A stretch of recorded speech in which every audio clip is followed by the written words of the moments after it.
ગુજરાતનું મિની કાશી કહેવાતું વડોદરા જિલ્લાના કાયાવરોહણ તીર્થના લકુલેશ મહાદેવજીના દર્શનાર્થે આજે શ્રાવણ માસના બીજા સોમવારે શિવભક્તોનો ઘસારો જોવા મળ્યો હતો। વડોદરા જિલ્લાના ડભોઈ તાલુકાના યાત્રાધામ કાયાવરોહણ ગામ એટલે કે સૈકાઓ પહેલાનું ધાર્મિક સ્થાન। અહીંયા સંખ્યાબંધ દેવી દેવતાઓના આશીર્વાદ સમાન દેવસ્થાનો અને ખાસ કરીને સુપ્રસિદ્ધ ભગવાન શ્રી લકુલેશનું મંદિર આવેલું છે। જેમ સુરતનું જમણ અને કાશીનું મરણ તેવી એક કહેવત જાણીતી છે, તે મુજબ ઉત્તરમાં આવેલા કાશી તીર્થની મુલાકાતનો અવસર નહીં લઈ શકતા ભાવિકો લકુલેશ્વરી મહાદેવજીની શ્રદ્ધાપૂર્વક મુલાકાત લઈ કાશી તીર્થની મુલાકાત લીધા સમાન ધન્યતા પામે છે।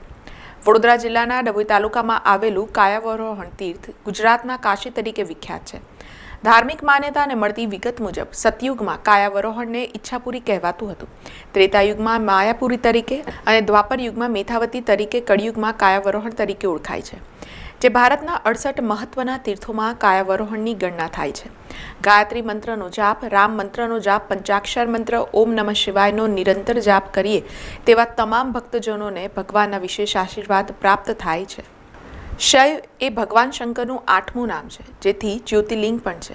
ત્યારે આવા પૌરાણિક મહત્વ ધરાવતા અને ભક્તોને મનોવાંછિક ફળ આપનારા લકુલેશ્વરી મહાદેવ મંદિર ખાતે આજે શ્રાવણના બીજા સોમવારને અનુલક્ષી મોટી સંખ્યામાં ભાવિક ભક્તો મંદિરના વિશાળ સંકુલમાં પધારી ભોળાનાથના દર્શન સાથે સુંદર રમણીય સ્થળની મુલાકાત લઈ શાંતિ અનુભવી રહ્યા છે। કાયાવરોહણ ગામની અંદર એક શિવલિંગ છે, જે મૂર્તિ છે ભગવાન સ્વયં શંકર ભગવાનની, એને એવું શાસ્ત્રમાં એવું કહ્યું છે કે સ્વયં કાશી છે।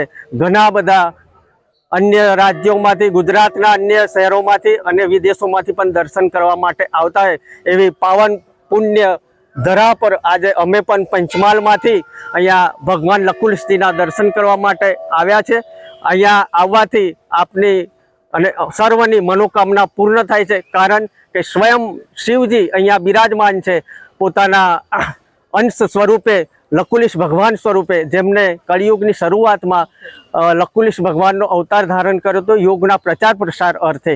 ત્યારબાદ વિશ્વામિત્ર ઋષિના સ્થાપિત શિવલિંગની અંદર સમાઈ ગયા હતા અને એક આકૃતિ ઉપસી આવી હતી, એ ભગવાન સ્વયં લકુલેશ ભગવાન છે।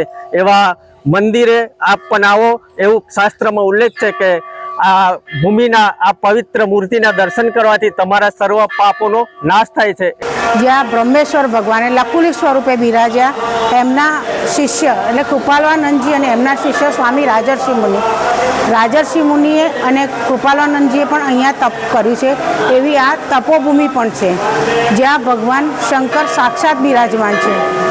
એટલે અહીંયા આવવાથી બધાની મનોકામના તો પરિપૂર્ણ થાય છે, પણ જાણે એક શિવના ધામમાં આવ્યા હોય એવો ભાસ થાય છે।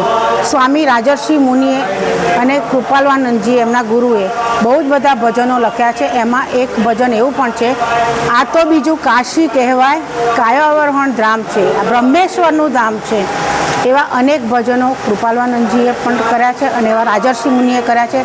જે કાશી ના જઈ શકતા હોય અહીંયા આવીને એ જ દર્શન, એ જ અનુભૂતિ કરી શકે છે। અહીંયા આજે બીજો સોમવાર છે, હરિભક્તો આવે છે, દર્શન કરે છે, એમની મનની ભગવાન પૂરેપૂરી ઈચ્છાઓ પૂર્ણ કરે છે। તો આજે પવિત્ર માસ, શ્રાવણ માસ અને સોમવાર, બીજો સોમવાર છે, બધાએ ભક્તો દર્શન કરીને ધન્યતા અનુભવ છે। આજે બીલીપત્ર, દૂધ, પાણીનો અભિષેક, જલાભિષેક છે, પછી આ જે આપણે જે ભાવ હોય, ફળ જે ફૂડ જે બધું ચડાવે છે, પોતાની મનોકામના પૂર્ણ કરે છે। સમાચારોના સતત અપડેટ માટે TNN ન્યૂઝને YouTube પર સબસ્ક્રાઇબ કરી બેલ આઇકોન પ્રેસ કરો અને અમારી સાથે જોડાયેલા રહો Facebook, Instagram અને Twitter ઉપર।